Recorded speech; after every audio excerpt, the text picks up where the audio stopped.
I am reading this article from my blog, link in the description. Why does speaking in tongues sound all the same? Speaking in tongues sounds all the same according to some people.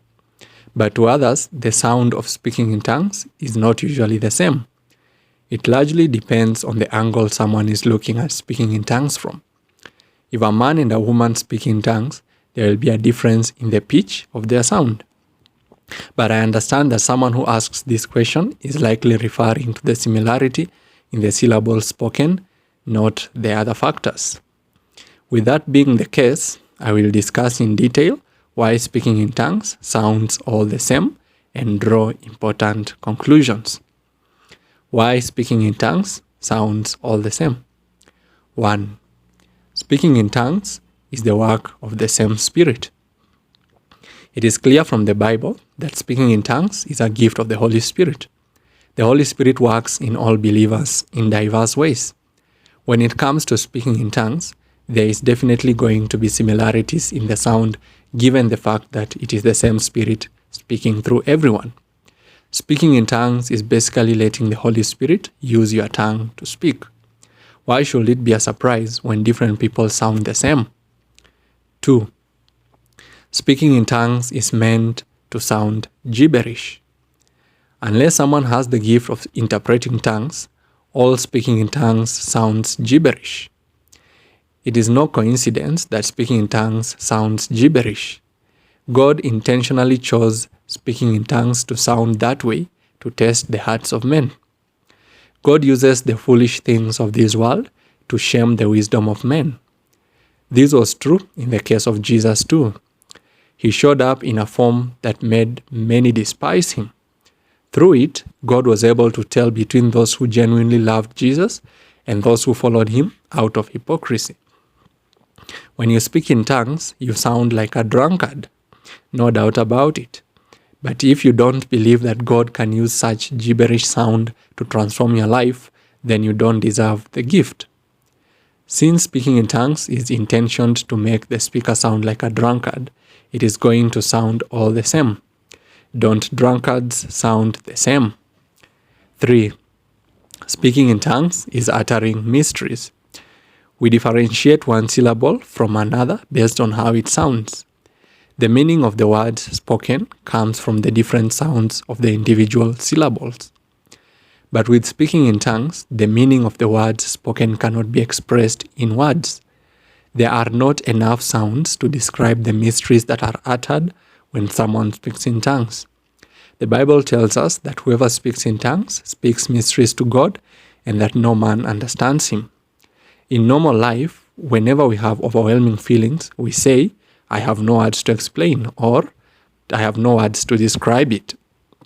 But since speaking in tongues is actually speaking those mysteries that in our language we would have no words to describe, the sound that comes out is as mysterious as its meaning. It is more like using a normal thermometer to measure the temperature of an acetylene flame that burns at 3,100 degrees. The normal thermometer will display its maximum reading of 100 degrees, but that does not mean the temperature is 100 degrees. That is how speaking in tongues sounds the same, but it is not actually the same. Why speaking in tongues sounds all the same? Important conclusions. 1. Speaking in tongues is an act of faith. Speaking in tongues is not entirely a physical activity. If it was, then it could be possible to study it entirely.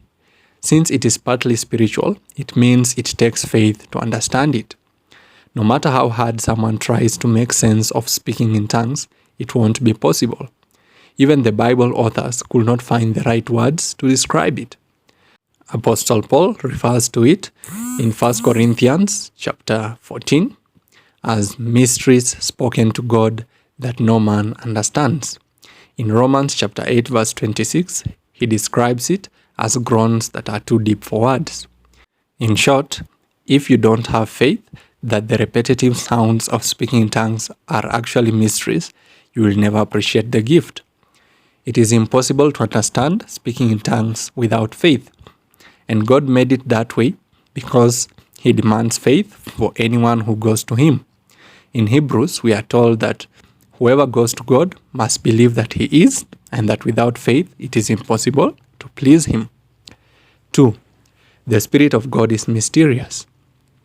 Jesus said the Holy Spirit is like the wind, and so are those who are led by him. He also made it clear that the world can neither see him nor know him. Given the fact that the giver of the gift himself is a mystery, how do you expect a gift he gives to be easy to understand? Unless you have humbled yourself to accept that you cannot comprehend in full the Holy Spirit, speaking in tongues will continue sounding all the same to you. Those who humble themselves, the Spirit of God enables them to understand his mysterious gifts. 3. Speaking in tongues is a high spiritual level. Speaking in tongues is definitely not something an average believer experiences. It takes a high level of faith to partake of it. If you find it hard to understand speaking in tongues, such as why it all sounds the same, it is your faith that is insufficient to get the level of understanding required to grasp the concept. If you humble yourself and ask God to help you grow, he will cause you to grow and understand. But if you harden your heart with the knowledge that you have, God will keep his mysteries from you. The choice is yours. I also had questions about speaking in tongues. I used to ask them to people, but I realized that it is only the Spirit of God who can give a comprehensive answer. I humbled myself, and sure enough, the Spirit of God enabled me to understand the concepts I wanted to understand. On this blog, I do my best to share what I can share, but some of it can't be expressed in words. In such cases, all I do is urge someone to get the gift and experience it for themselves. Meditate on that.